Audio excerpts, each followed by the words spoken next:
working on getting this rubber on a metal pipe. 3, 2, 1. Spacers.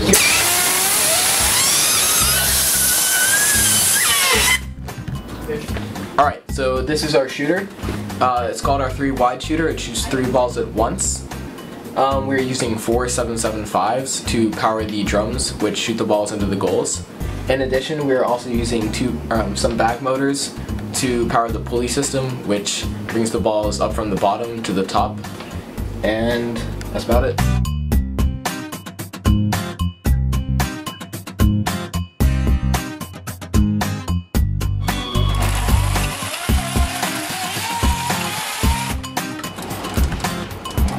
Hey! Can you make it go far? I don't think so.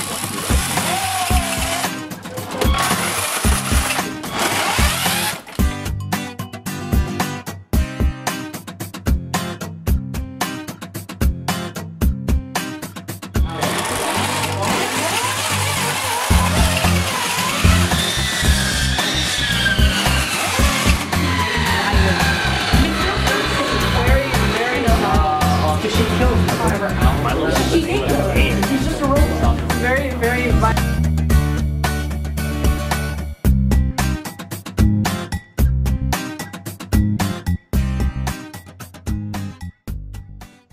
And we're back here with Spectrum on check-in here. Guys, welcome back to the show. Good to see you again. Great video as always. A lot of very fun stuff. Before we get into this stuff, why don't we have you guys introduce yourselves to everybody at home? Sure. I'm Will. I'm a senior on the team, and I'm part of mechanical design and chairman's. I'm Alan. I'm the head coach for the team. I'm Mary, and I do some of the design too. Very cool. All right. Well, welcome to the show. So our first topic, we're going to get to all that cool robot stuff you saw a little bit later, but we're going to talk about some other stuff that Spectrum also is part of. Tell me about the Chairman's Award. So for those of you who don't know, the Chairman's Award is the highest award you can earn in FIRST. It's primarily done with a presentation, an essay, and a video. And the essay is due, I think, 2 days from now, I think? Thursday, I believe. Thursday, yeah. Yeah.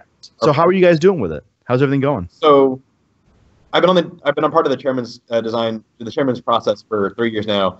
And I have to say, this is I think the easiest year for us for it. not because of content, but just because every other year we have tried to cram it into the last month of being able to actually work on it. Whereas this year we actually got started back in November with having some of our team members write draft paragraphs for the executive summary. So normally it's our previous process for it has been, all right, here's last year's executive summary, last year's essay. How can we tweak these and add in the new stuff from this year and just update it? But this, after a 2-year chairman's dry spell, we were like, all right, we need to change something. So we decided to completely scrap everything we'd written, have people who'd never written essays for us for chairman's write them, so that we didn't have any of me or Alan's, the language that we like to use and our way of saying things.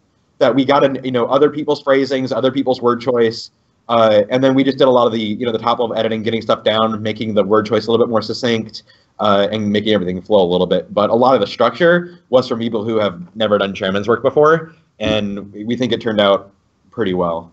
And it just allowed us to not have to cram everything in 10 days. It's totally cool, totally okay with it. Yeah, so we'd finished our executive summary right at the beginning of build season. We had sent it out for review. So we use a couple different people from around FIRST. There's a couple of great resources on Chief Delphi that people have volunteered. Amanda Morrison. Yeah. And Cassie Beck. They both have threads on Chief. You can PM them, email them, and they're willing to help you out. We got a lot of good feedback on, word choice, whether or not something could be easily misinterpreted, or whether or not something seemed excessive. Usual kind of editing. Getting other people from outside your team to read it, because everyone on your team knows what you do, and it may make sense to them. But when you have other people outside of it, we also get some people from outside of FIRST. We have some former parents who are still helping us every once in a while, so we send them our essay and get notes back from them. I actually sent it to my mom, who's a librarian, so she helps give feedback. So anybody you can get feedback from is fantastic. Yeah, and hey, we got everybody out there has got 2 days left. So if you haven't submitted your essay, might as well send it to anybody you can that you think can give some feedback on it. You still got time to change it. So Absolutely. Yep. And then so as we wrap this up, we'll start going into getting our presentation ready. So we've already been doing practice presentations basically with last year's presentation. So we have other people who are going to be giving it this year, rehearsing, making sure we get all of the presentation cues and stuff down. And then we'll rewrite the actual presentation and get what they're going to be saying up here in the next 3 weeks. Okay, nice. So something I kind of want to touch on is I've seen a lot of chairman's essays that have a theme or sort of have a way that they follow a story or have a grand sort of I don't want to say arc, but like almost like a theme basically to the whole essay. How is your guys' spectrum? How is your guys' essay structured like that? So we're generally not much of a fan of like the themed or sort of like the story essays. We sort of take it from a slightly different approach. We like to use our essay to present information to the judges. We think that it's a good way for us to sort of give a solid baseline for our presentation, and our presentation is where we get more of like the character into it and a little bit more of the personal impact. The essay is a lot of these are the kinds of things we do. This is why we think that they are important. This is how these 10 things that we do fit together into this under this one theme. Sort of like we go from like how our team got started into how the team operates to some of the team's volunteer work to volunteer work specifically within robotics to how we interact with the robotics community, and then we sort of wrap it up with a conclusion. Very cool. I like that too. I like it. I think that's a great way of presenting it as well, because it's basically giving the judges everything you do and saying this is what we do, this is why we're awesome, and then I'll give the personal side with the people who are quite frankly the best at doing that. So very cool. I like that. Our presentation isn't like themed overly either. It's not really. It's about as far from a skit as you could get. Right. It is 3 students walking in and giving a presentation about what we do, right, and what we're doing and why we're part of FIRST and why it's important to us and why we're important to our community. Okay, because I see with the name like Spectrum, you can do like like rainbow themes or what have you like that. I think that would be great. Yeah, every once in a while there's a light pun, but we try to keep them sparse. Yeah, it's all like suits, ties, dresses. Like we like to keep it formal and nice. It's worked out pretty well for us in the past. We think that the judges appreciate it when we have high school students who look like they're able to give a professional presentation and just seem mature and like they have all their ideas collected and they're not just like coming up to like act something out or like try to make a few jokes. Like that has its place, but this is really like you're trying to inform the judges and leave an impression of a team that upholds these the values of FIRST and Chairman's Award is trying to celebrate, and we just feel the best way to do that is to be professional and to say hey, we take this seriously, and it's something that we are really proud of. Cool. All right, so speaking of all the things you guys do, tell us a little bit about the How I Work series. I know that this is a thing that you guys do with mentors around FIRST. Why don't you tell folks what it's about?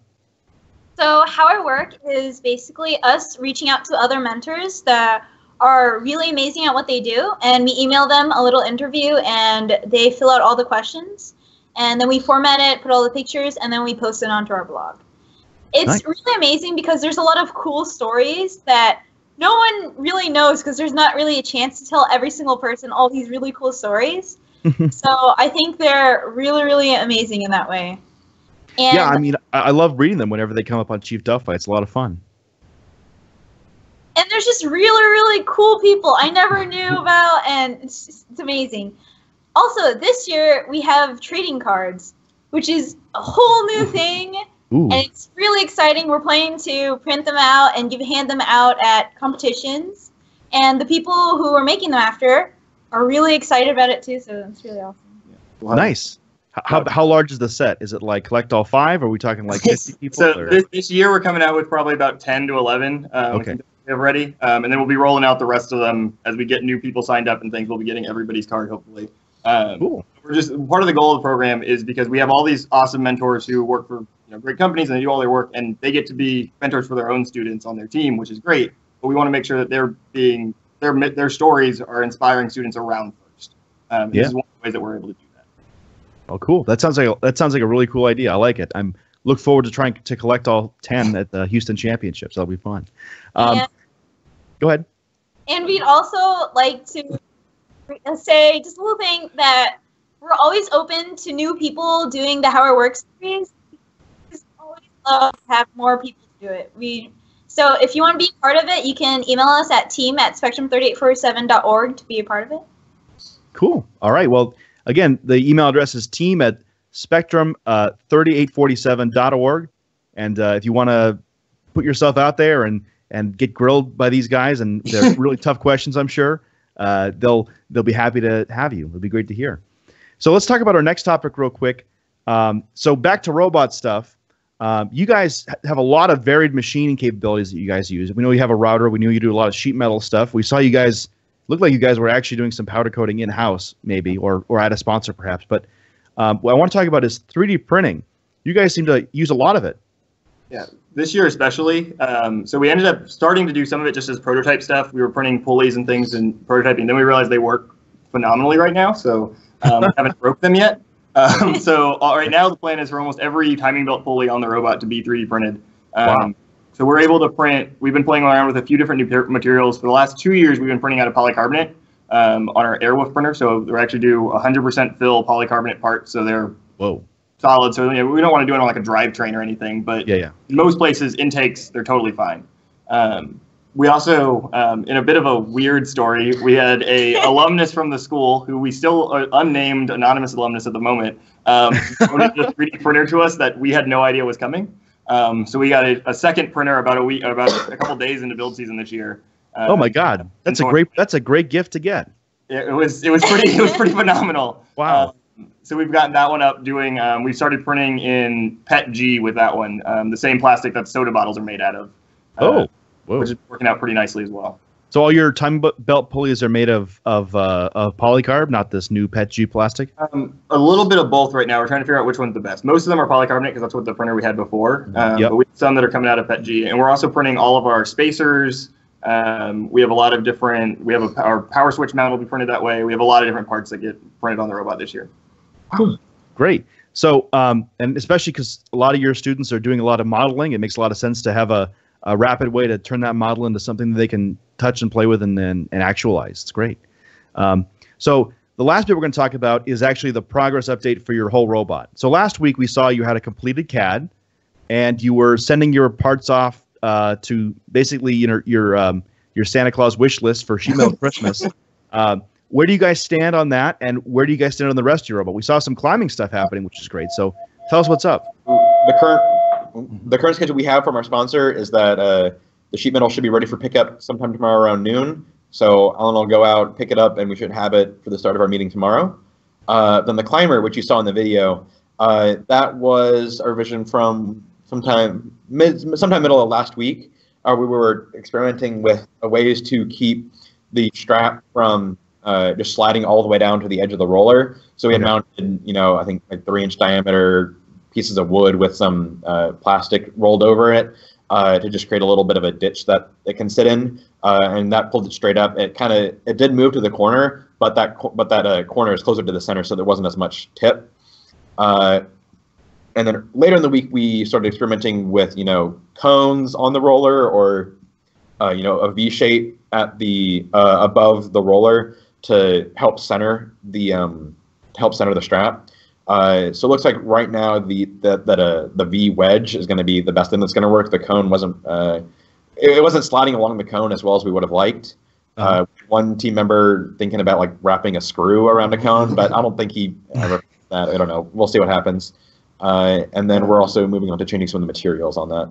And then, like you said, we were powder coating some things. So Mary, you want to talk about our powder coated parts? We have an in-house powder coating. We actually powder coated some of our VPs. So. Oh my goodness! Look at that! Wow. So they don't come as white. They're normally black, right? Yeah. Yes. Yeah. So what's the process to get them powder coated? Do you have to strip the existing finish off, or do you just go right over top of it? Goes right on. So you basically just have to clean off all the grease and oil, and then you just lay the powder on. Yeah. Wow. So that's a new thing that we just got this summer.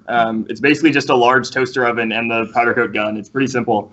So the nice thing about it that we really finally went for it. We had heard other teams doing it, and we weren't really sure. But we realized that it's faster than spray paint, and that makes it a big boon for us. So we can basically, you can take apart and have it ready to mount on the robot within an hour.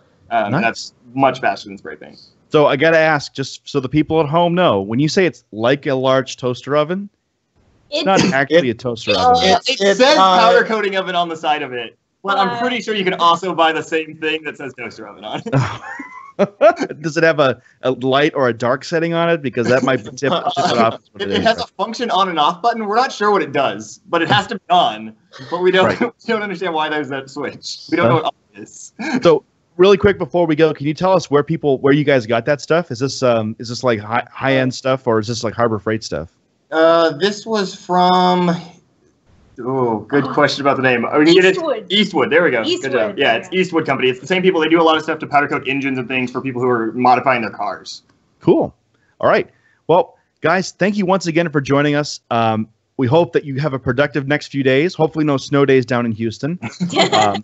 And that we hopefully, judging by the speed you guys work, we expect to have 2 robots done for our next check-in show. We'll see. One at least. That's all right. All right. So next up is team number 148. They're from Greenville, Texas. They're the Robo Wranglers. We're going to bring them on after a very quick break. But before we go, I want to say thank you to Spectrum one more time.